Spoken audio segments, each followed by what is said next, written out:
Before we go deeper into this video too as well, I did want to go and showcase up really quick the OTK did make their official statement as of earlier on today. OTK fully supports his co-owner and sister Emiru, and we stand by her side and admire her strength in coming forward and sharing her story.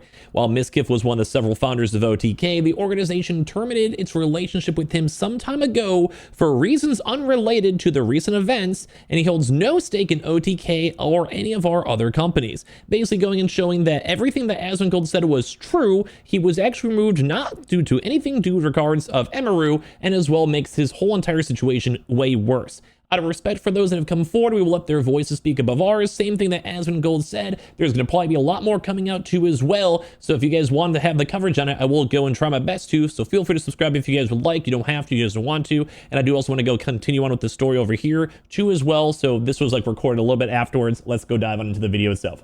Kind of big, just crazy comment over here that has been kind of slowly making its way around town when it comes to the whole MIZKIF situation. Now, this is probably like the top tier, I guess, of bad when it comes to the whole MIZKIF arc. Like, there's a few things that's been ongoing when it comes to him, like controlling Emiru and just being a bad boyfriend overall, like boundaries and just pushing stuff. This is the biggest one, I would say.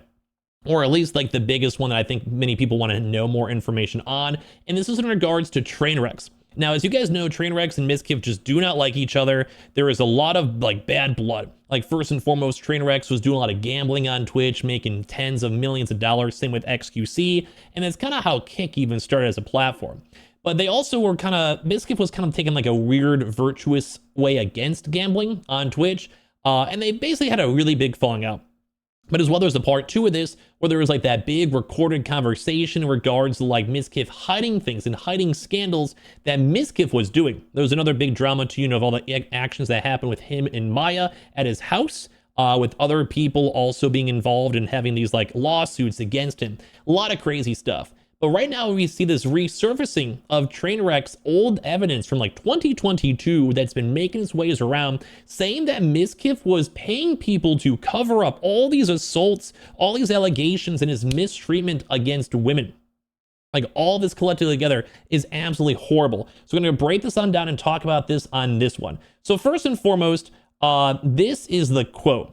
And this is San and Pokimane, funny enough, talking about the Trainwrecks comments. This is like right when it was happening. You guys can see it's only like 1 minute ago at the time of 2022. Are you going to send Maya and Mitch? So as this one is Pokimane is reading over here, are you going to send Maya and Mitch to Railroad and blackmail me like you did those girls to cover up all those SAs, you scumbag piece of you want to come at me and make stuff up, tagging MIZKIF and Asmongold over here? To make stuff up, then you better be sure you don't live in a glass house, you insecure And there's a few other tweet chains over here too, saying this because your pals decided it was in their best interest to use and platform the very person that scammed everyone for his horse racing and tennis bets to somehow twist and rager their war against me. We both know deep down why the insecure little man is doing this. I gave away $3.5 million to my core community's health as well before I even touched gambling on stream. Then Hassan, Pokey, and MIZKIF frogs put all this fake news out there. I only did it for tax write-offs. Basically, this is why Train and MIZKIF absolutely hate each other with a lot more context. But the big thing, as I mentioned, is saying you went and you like basically railroaded and blackmailed people over here to cover up these assaults. Like, this is crazy. And we're also hearing people saying that he was also paying people off, like allegedly, for all this happening so people can like not have to interact with any of this stuff. This is literally crazy. Now, the next big thing over here is that there's been a few women that have come out and talked about this. Like if you look at QQ over here, who is a somewhat prominent streamer, especially in the Austin circles, if you don't know her. My MIZKIF essay and harassment experience. Our first hookup, I was so drunk I couldn't even keep my eyes open, like warning for viewers. Originally, I was supposed to crash on the couch, but somehow ended up in his bed. Remember, all I wanted to do was sleep, but he kept trying to kiss me and undress me. I let him have it because I was too dizzy to care anymore. And then this is like the bigger issue. That's an issue by itself, like not to downplay that at all. But to kind of like address what everyone's been discussing when it comes to the whole Maya and other girls situation with MIZKIF, and even this.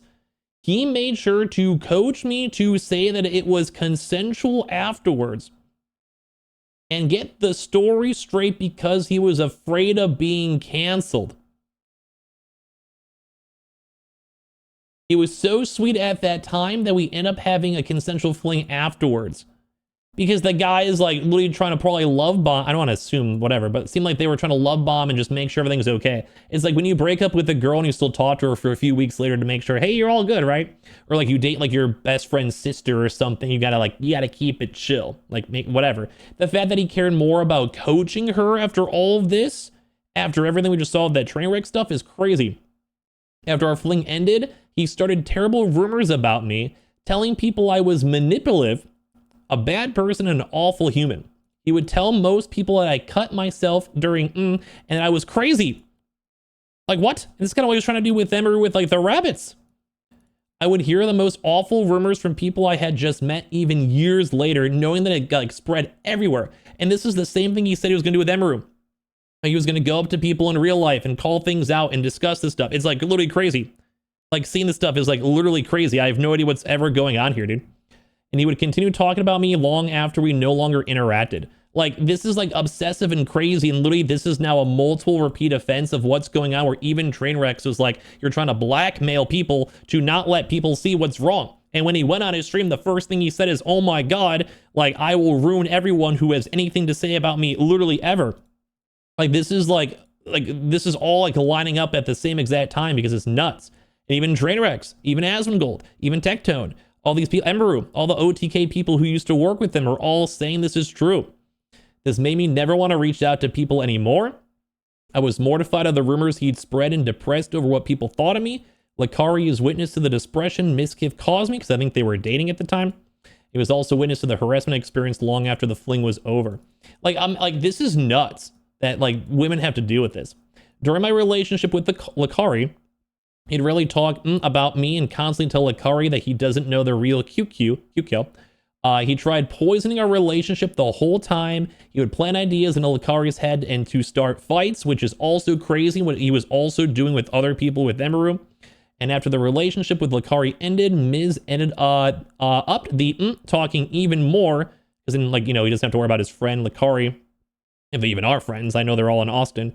Lakari noted that it looked like Miz was actively trying to ruin my reputation. Like, I would hear how everyone in Austin hates me because of what Miz would say.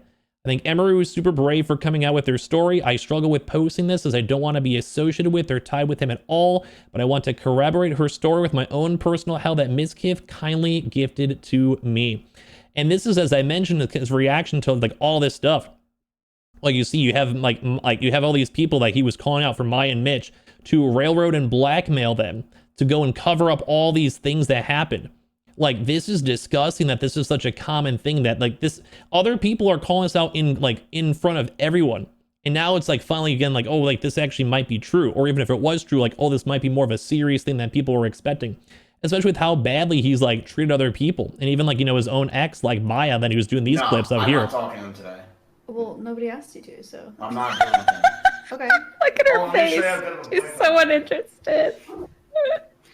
They like throw something at her. Maya unimpressed. That's what that was. It's like, what is this, dude? Like, it's just, this guy is just an absolute monster running around trying to go and connive and scheme and use his like popularity, and that he's losing his popularity. He's not like in public favor. Everyone's realizing he's kind of a crazy guy, and every person on the planet is like, what's going on? Like, you even have your rage out here being like, send him to the insane asylum. Wow.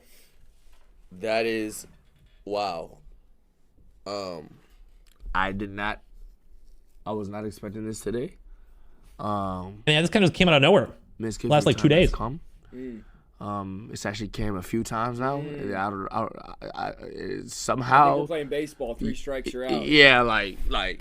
Yeah, dude, 3 strikes are out, and there's like multiple women now who have like even more coming out too. Can we get this nigga the fuck out of here, bro? Like, come on, bro. Like, it's just over with, bro. Just send him to the insane asylum. Do whatever the fuck you need to do. Put him in the box. Put him in the hole. Yeah, put him in the insane asylum. It's nuts. It's over with, bro. Niggas are fucking free. Anyway, this is just even more people calling out, and this is just gross. Like, it's gross this is happening. It's gross it was kind of covered up, although I guess not really. And it just seems like, I don't even know like what this guy can even say back to this. Like, there's so much bad stuff has come out in this situation for this guy. This is absolutely crazy.